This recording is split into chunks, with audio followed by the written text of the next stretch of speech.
Will Google's Pixel 7a be a winner? And what's coming soon for Australian EV buyers?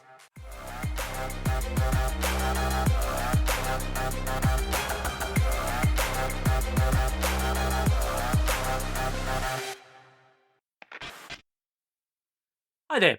Welcome back to Vertical Hold Behind the Tech News, the award-winning tech podcast where we catch up with Australia's leading tech journalists and commentators to dive into the big tech stories of the week. I'm Alex Kidman, joined as usual by a man of few words, Adam Turner. What? Sorry, by a man of few publishable words, Adam Turner. We're also joined this week by our old friend and a man who knows more about search than anyone this side of Google, Leigh Stark from Pickr. Hey, how you going?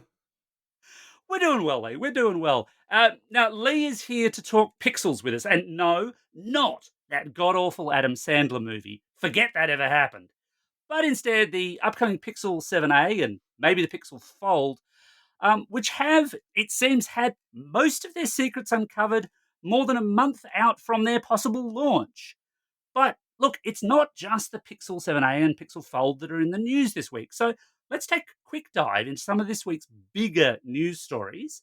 And we're going to start, in fact, with Google because, gentlemen, it's time to pour another one out for a dead Google product. But this is a dead Google product with a difference because this is a Google product that's been dead twice. Google is killing Google Glass again. Was it ever really alive? It's shambled around for about a decade. Yeah. So to be specific, this is Google Glass Enterprise Edition. And Adam, you're our enterprise journalist in the room. Sadly, yes. Who was using Google Glass Enterprise Edition and what was the difference? Well, I was wondering the same thing myself. Well, Enterprise Edition is, as it make it sound, very much aimed at large-scale business users. And they had some trials going. DHL, which is a big transport company, was using it to help people pick things off shelves so they knew where to go. Boeing was using it when,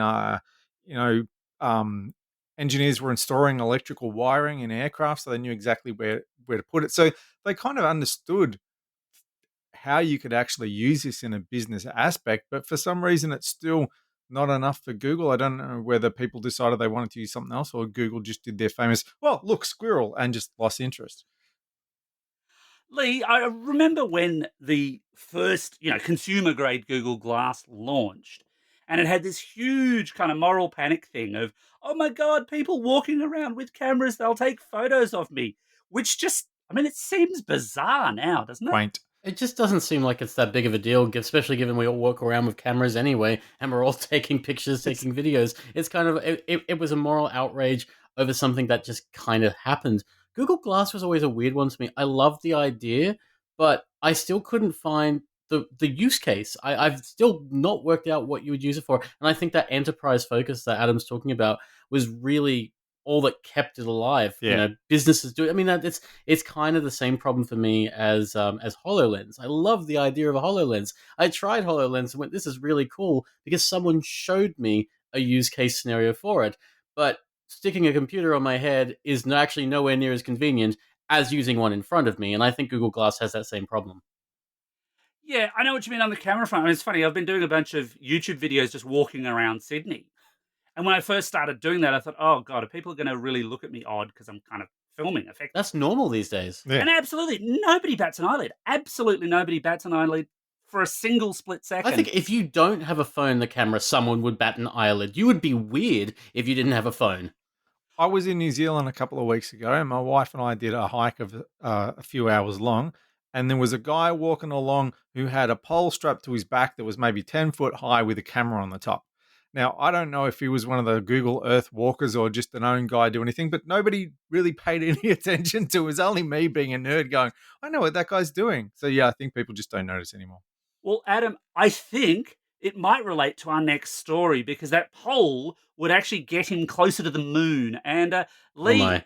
Samsung's fallen into some trouble with the way it takes photos of the moon, hasn't it? Well, it's not the way it takes photos of the moon that's the problem. It's the way it processes photos of the moon that's a problem. Samsung has, and we've talked about this before. I'm fairly sure I've been on the show talked about this before because of how often I come here. Guys, I live here now. Um, I'm fairly sure we've spoken about this, but Samsung has ultra or space zoom, and space zoom is Space zoom. yeah. You did Had to that be last done. time. You did that last time. It's That all was coming great. back to me. Yeah. Yep. So space zoom is basically, don't say space zoom is a digital zoom. Effectively, it takes a 10x zoom and puts it behind a large sensor and merges the difference. And the theory is you can get close to things.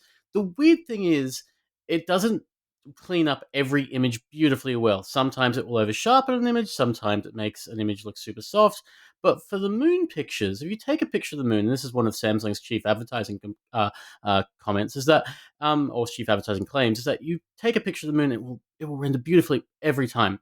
That's true, but it was the same problem in last year's model in the S22. It was the same problem in the S21 because there's some AI and a really neat trained model that actually kind of re-renders the image in a way that makes the moon look better. So the result of So this it's painting bits of the moon that may or may not be there over my photos? not necessarily. No, it's enhancing what you're seeing in the photo, well, effectively what should be there in your moon photo, and I guess restoring them to what they should look like, if No, that makes sense. but that's not what we saw in the article that I read. Someone got a deliberately blurry photo of the moon, put it up on their monitor, took a photo of that with their camera, and then the camera added in all this detail to Yeah. make it look like the moon. It was not enhancing what was there. It was adding detail It's- that it was was enhancing. not there. No, but it is technically enhancing it. It's enhancing. You can only get an angle of the moon, a specific angle from the moon from Earth. There aren't many angles you can get outside of say the phase of the moon that you're in and say objects in front of it. So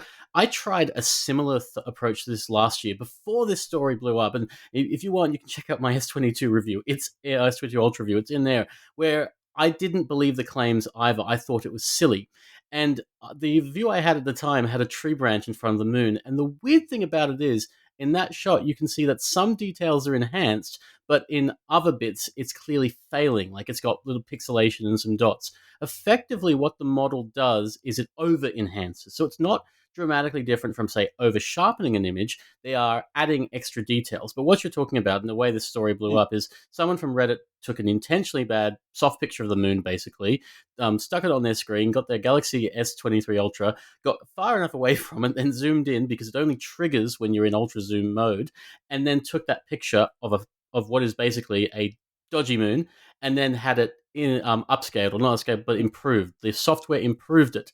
Yes, it's not a real picture of the moon, but it's trained on a real picture of the moon, and that's kind of how Samsung twists the truth on this one. This sounds to me. Remember when Volkswagen got done for cheating on emission tests because the cars could figure out when they were being tested and they changed their output?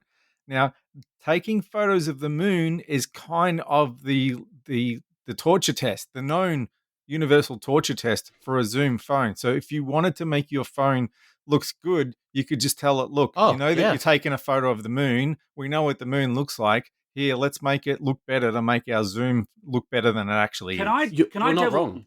Can I devil's advocate here for a moment? Because I think in some ways, yes, it's cheating. And in other ways, it doesn't matter as much as I think some of the stories have made it out to matter. In that, it's post-processing and every single camera phone does this. These days, even from your cheap, $150 models all the way up to an S23 Ultra, they all do some level of post-processing of changing the image that's presented. They just call it something different. That's Yeah. effectively each time.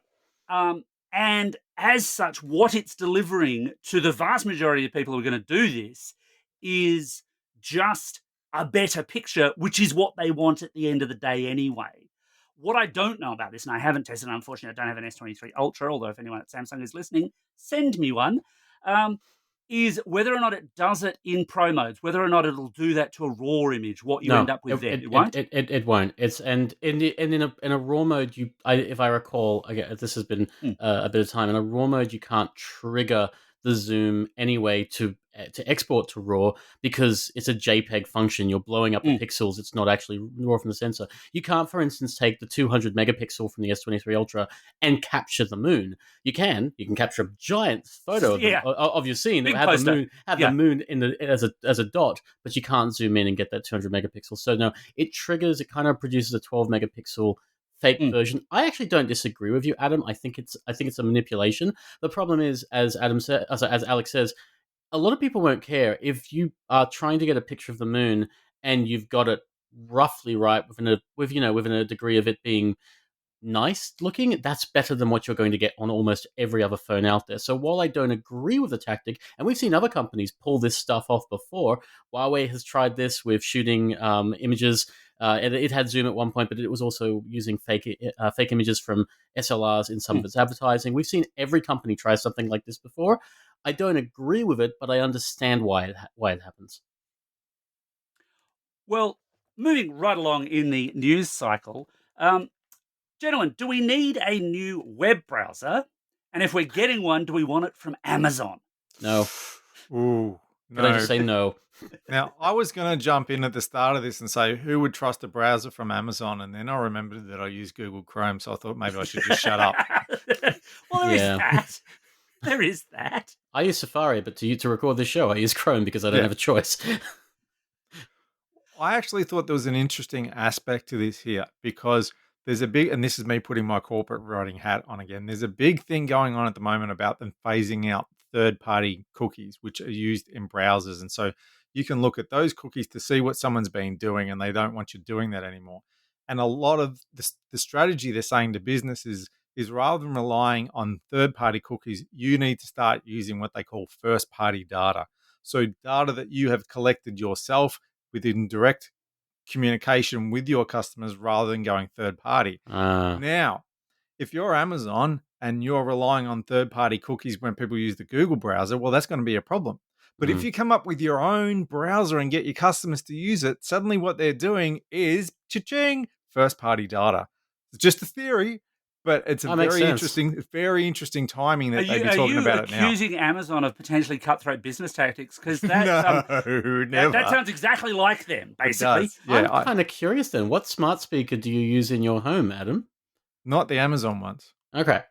I have a combination of both, which everything right now, which may explain why when I say any word, everything in my room lights up like it's the end of the year. That's why I don't leave them all plugged in. Yes, that's why. I've got them all. They're just not all plugged in. Yeah. But I don't want an Amazon browser. At the best of times, I find most companies don't nail the browser. Chrome does a good browser. It's a fairly good browser. Apple does a good browser. Microsoft is getting better at the browser thing. But there are so many awesome other browsers out there. I know I just called a web browser awesome, but I like Opera. I like Brave. I like Vivaldi. There are actually some decent browsers out there made by brands that actually aren't large. And I'm okay with not handing over my data to large companies as a result. And finally, in our quick news roundup, speaking of nefarious business tactics, we touched on this one, in fact, one of the last times you were on the show, Leigh, the whole Optus Boost mobile story. So long ago, it just happens every week now. Yeah. The whole Optus Boost mobile story, Optus has basically been smacked down by the judge and been told, stop using Boost in your branding for NBN and mobile add-ons. I don't think anyone didn't see this coming. It was I remember the other Alex, there were multiple Alexes on the show that time, was basically saying, I think it was other brands, there are other brands using Boost, but it's not quite as blatant. I think it's a good thing this happened because this was clearly blatant, but I don't know. Well, I mean, the thing is with the other brands, and it is brought up, there's the juice bar and stuff. The way my understanding, not a lawyer, of trademark stuff goes is the people who do the juice bars have that trademark for juice. Yeah. They don't have it for juicing your NBN connection. Yes. Yeah. I don't have anything really to add, but I'm not surprised it got thrown out. But I just think everyone needs to tread carefully next time. If you are clearly thinking that you're going to infringe upon someone else's thing, maybe don't. That would be the easiest thing. And now for a new feature here at Vertical Hold, time travel. Yep, we've finally cracked it, folks. Time travel. Ahead of last week's Fully Charged live show in Sydney, I caught up with AAP's Jennifer Dudley-Nicholson to talk all the EV news coming out of that particular show, from the brand new, very shiny, very red MG4 to the state of charging and quite a bit more. Okay, so I'm chatting with Jen Dudley-Nicholson, who obviously has been a long-time guest on the show, many appearances from AAP, and we're here at the media preview night for Fully Charged. This is a slightly weird one. So we're here at the media preview night. The event is taking place in Sydney this weekend, but by the time you, dear listener, are hearing this, it will have happened last weekend. But just trust us. This was new when we recorded it, and it's still amazingly fresh. So, Jen, over the whole weekend, what was your favourite bit? Oh, I think Saturday really blew my mind, or at least I hope it will. Okay, jokes about time travel aside, they have shown off a few things, and there are a few interesting things here. And obviously, EVs are now your primary beat, and they are showing off some interesting things here, especially for someone like myself who drives an EV but doesn't know as much about the market locally as you do. So, for example, MG has just taken the wraps off the not entirely secret MG4 here. What's your take on that particular car? I really want to see it here because it's a small electric car, and I think we don't have enough of them. And so potentially this could be a year where we get a lot more smaller electric cars as opposed to the SUV style that we've seen a lot of.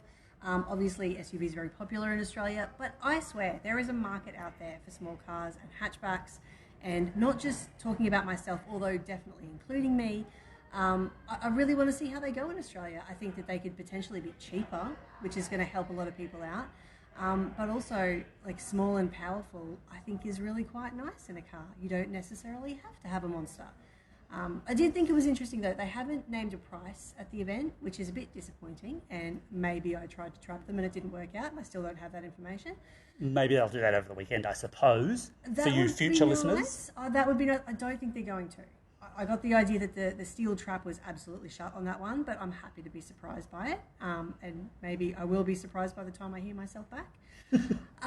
However, it was interesting to know also that the MG4 is not going to come out until the third quarter of the year, whereas previously we were told it was the first half. So I blame other people for buying too many overseas. Right, it's clearly the fault of the overseas drivers, although you are mirroring my exact thoughts. Literally about a fortnight ago, I did a week's test drive in the ZSEV, their little small-scale SUV, I suppose you'd call it, and my immediate takeaway from that was I like almost everything about this, but the size, I want a smaller one, and that's basically what the MG4 is. It is, and it's been really popular in Britain as well. It's priced really nicely over there, and it seems to be selling gangbusters, which again, damn you, British people, give us some. Let us have some. I want to see them on the roads. I want to see how they do. And there's some other cars in that space. So there's the Cupra Born, which is coming out here and is already selling on pre-orders in Australia. There's some stuff around the Aura Funky Cat, although apparently they've changed its name here, which I'm disappointed in because I mean, who doesn't want a funky vehicle? Who doesn't want a funky cat in their garage? I just have this old. Well, I might want to give that cat a wash, perhaps. Yeah, no. His name's Dexter. He can't be helped. Anyway, I thought it's really going to be interesting to see this kind of battle of the small cars in Australia this year in the electric market.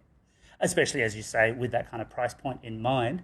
One of the other things I saw a lot of in the hall were a lot of conversions, a lot of classic cars especially, but seemingly people are throwing a battery into anything with four wheels or less. I think it's fascinating because, like, I was just speaking to a man who converted a Kombi, and it was a 1973 Kombi. My cousin would have loved it. It has a Tesla motor in it, and hopefully it will live a long and fruitful life as an electric car now. I think that's going to please a lot of people who are potentially kind of petrol-dedicated people at the moment who are very worried about their classic cars. I remember I charged an electric vehicle recently and I had someone come up to me and say, but what am I going to do about my classic vehicle? Like, do I have to sell it now while the going's good? Potentially, if you have money to invest or if you have time to invest, you could make it electric. And some of these people, both enthusiasts and businesses, are trying that out.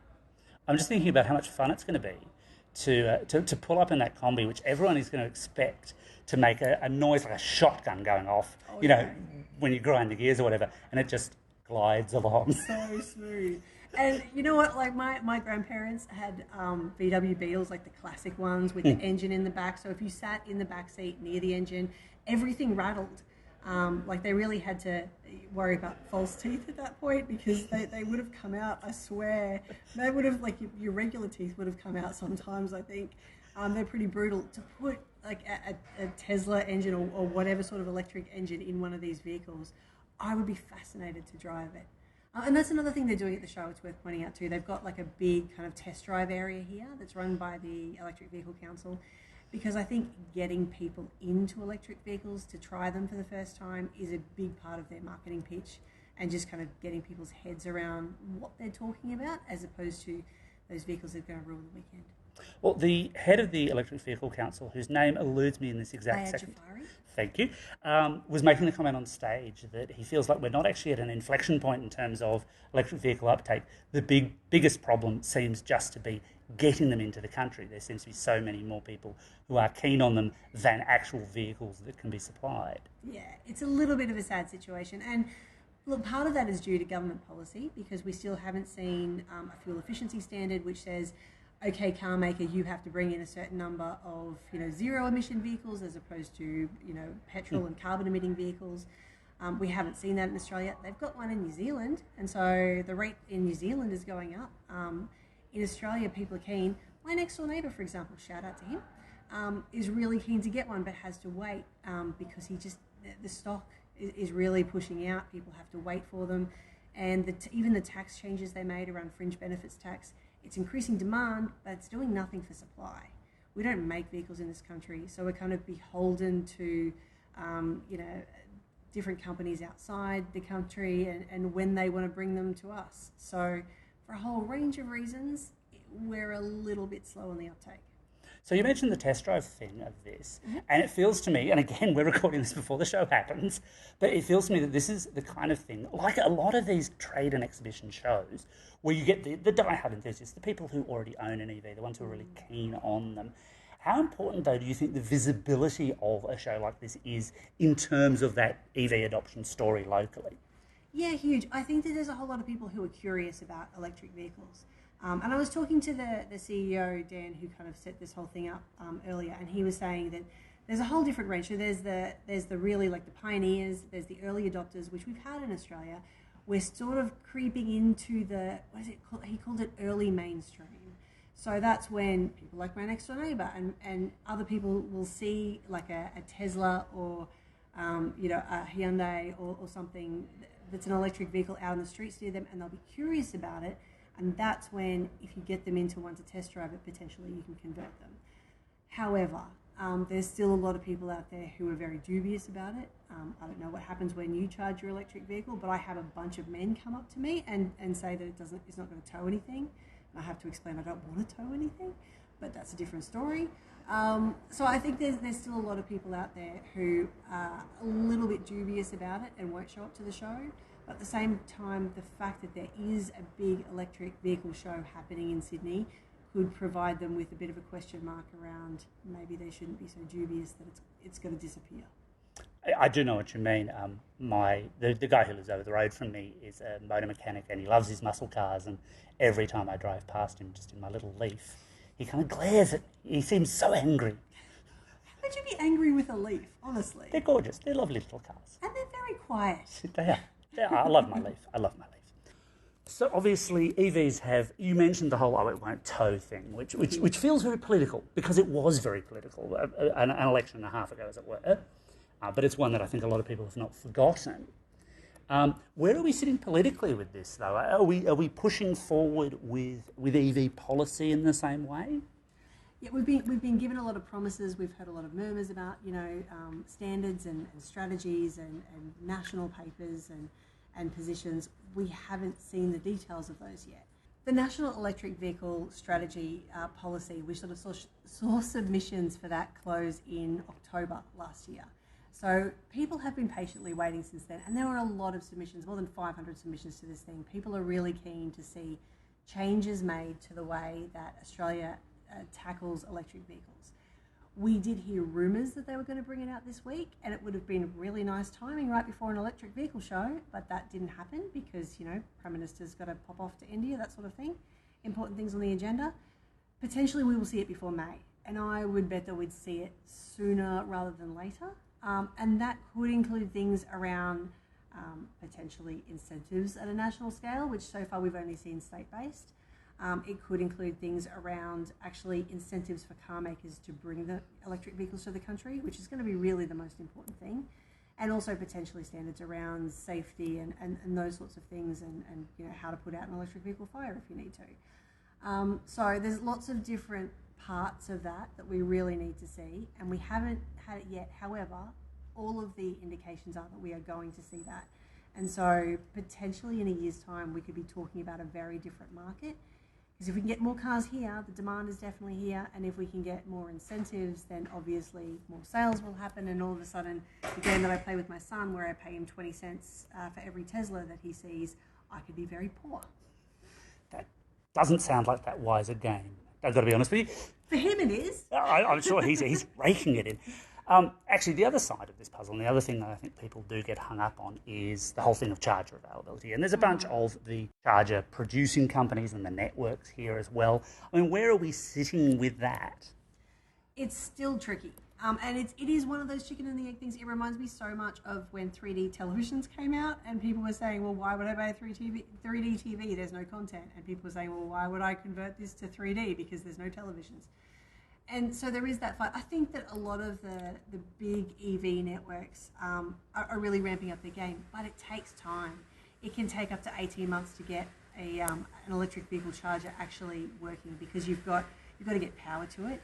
It's got to be of a certain, hectopascal. You have to be able to support high-speed charging, for example, at that location. You have to get permission to do that. You have to get the equipment in, and there's a shortage of that because everyone's trying to do it at the same time. So there's a lot of different pieces of the puzzle there. Well, hopefully, though, of course, that will go slightly better than 3D TVs did, because you don't really see those around anymore. I should probably stop using that as an analogy. Like, nobody is using 3D TV, but lots and lots of people wish to use electric vehicle chargers in public. That is true. Thank you so much for your time, Jen. Thank you, pleasure. And as always, of course, you do get to answer the vertical hold 3 questions of doom. Good. And you've done this before, you know what I'm going to do. I will ask all 3. You can answer them in any order you like.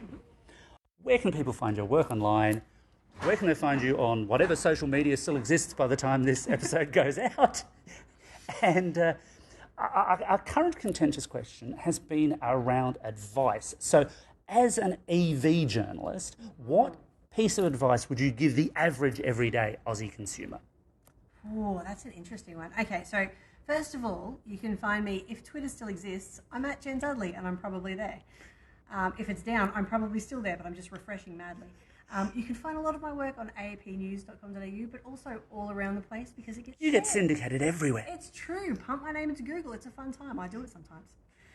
Thirdly, in terms of advice, I think the one big thing is, before you buy an EV, before you criticize an EV, you should go and drive one, because they freaking rock. Like, you will take anything at the lights. Not that I would recommend that, but seriously, these things drive really quickly, and as soon as you put your foot down.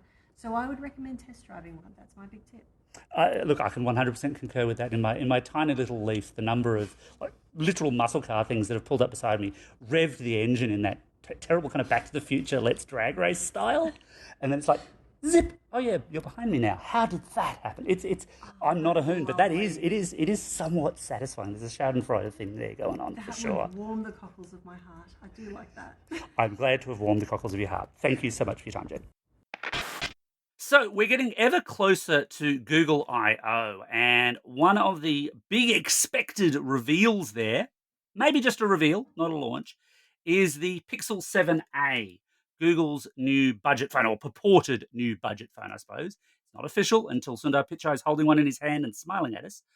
But Leigh, a fair bit has leaked about this phone already, hasn't it? Has anything not been leaked beyond the price at this point? I mean, Google doesn't seem to have a hold. I don't know if it's intentional. It's clearly not intentional, but it doesn't seem to have a hold on keeping things secret anymore. We know about Google's phones now pretty much months in advance lately.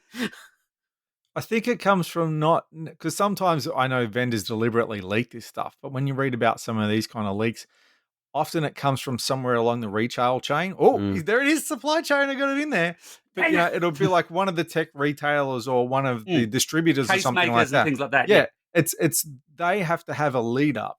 You can't just magically pull a phone out of the air and get it on the shelves tomorrow. And that's where the smart people know to watch for the little telltale signs that there are new devices coming. And I think that's where this leak came from. It's usually just a design that we see. It's not normally the specs and everything with it. It feels like True. it's getting a lot worse for Google. Like we knew about Google started hinting for the 7s last year pretty early. Pictures of the cameras, everyone got an idea. So Google was Leaving in one in control. a bar. Yeah, That wasn't hinting. totally. That was here they are. That That was marketing strategy. It was marketing strategy, totally. This is not marketing strategy. This is someone, as noted before, having a 7A and saying, "Got it. And look, I don't have any blurry photo cameras. Here's a real solid picture that you can tweet." Yeah, I mean, and from what we're seeing, it looks like it is still just that kind of gentle evolution of their phone models. And for those who are not aware, the Pixel A phones are their mid-range price, I'm going to say. They're typically kind of 500 to 800. It's Yep. varied year in, So year the out. light ones with a few features stripped out. Yeah, Yeah. exactly. And it looks like it's very much going to be that with a few little design quirks as well.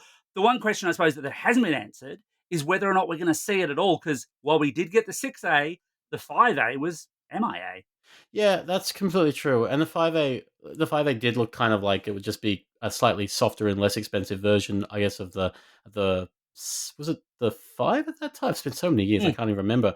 The 6A is a great phone. For the money, yeah. For the money, absolutely. Mm. It's hard to the competition in that space is really fierce at the moment. The Google makes a great phone. It's hard to imagine what a 7A would really bring beyond a slightly different camera and the new Tensor chip. I don't really know what else it can do, but I am excited for the potential of an actual foldable that isn't made by Motorola and Samsung. An actual phone, I think you mean. But having said that, Yes. foldable is the other side of the Pixel story, because the other thing that's leaking like a sieve at the moment is stuff around the new. Well, everyone's calling it the Pixel Fold. I've seen a few other alternate names. I think the regular listeners know that I'm quite keen on foldable phones. Leigh, do you think Google can crack that foldable market with a pricey foldable phone? I think if anyone can pull this off, it probably is Google, and partly because it makes the operating system. I think that's a critical factor of this one. It can actually develop a version of Android that takes advantage of any foldable feature. Samsung has had 4 cracks of this roughly, and they're not bad. I like the Fold a lot more than I expected to, but it's not a thin camera. It's a chunky boy. I've still got one on my desk. I like the Flip. I think it's a really nice camera. A nice phone, rather. It's a nice phone with a mediocre camera. But I feel like if anyone's going to nail the balance, it'll probably be Google because it does make that operating system. But the problem, and you just alluded to it there, is it took Samsung 3 or 4 goes to come up with something that people are pretty happy with. Will Google hang in there for 3 or 4 goes? They'll have one crack at it. It will need a few revisions. Google isn't known for hanging in there. I'm actually surprised we've got as many Pixels as we have. Do you think that if they get into this, they will stick with it for the long haul, or will this just be another fad?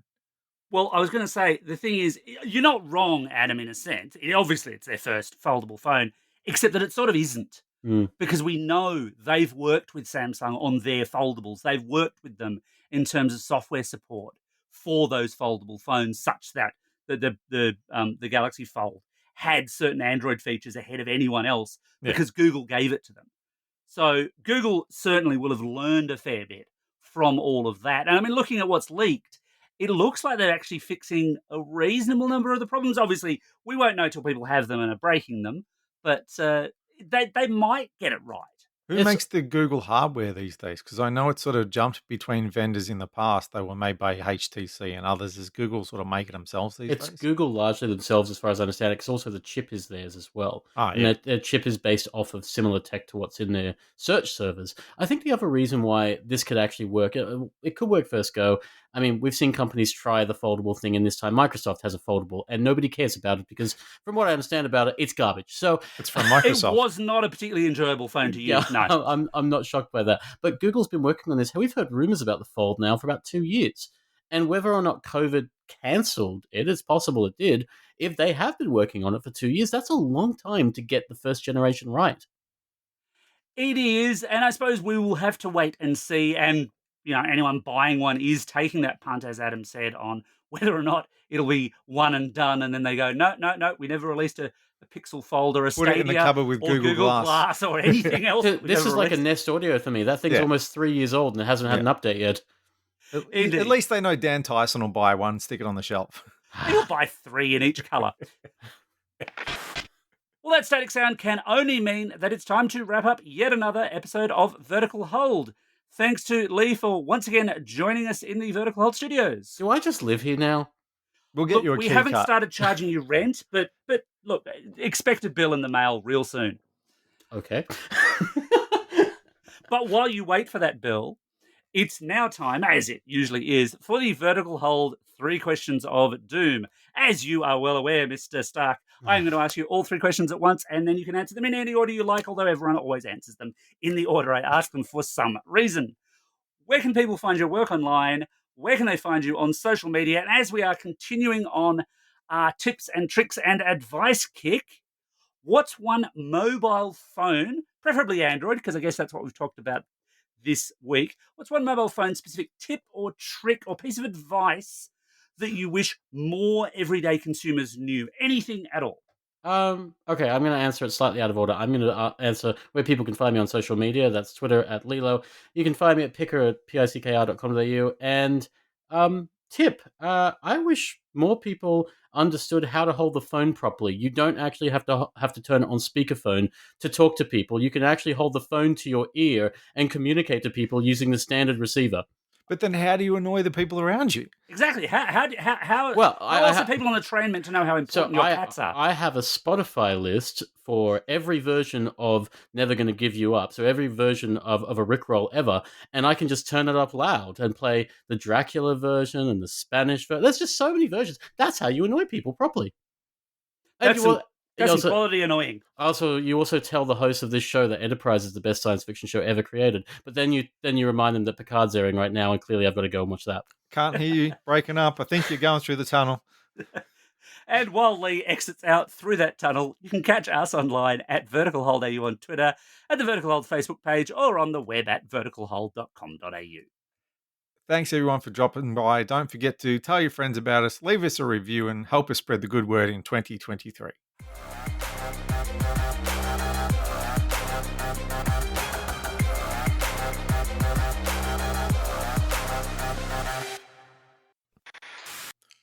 Time travel!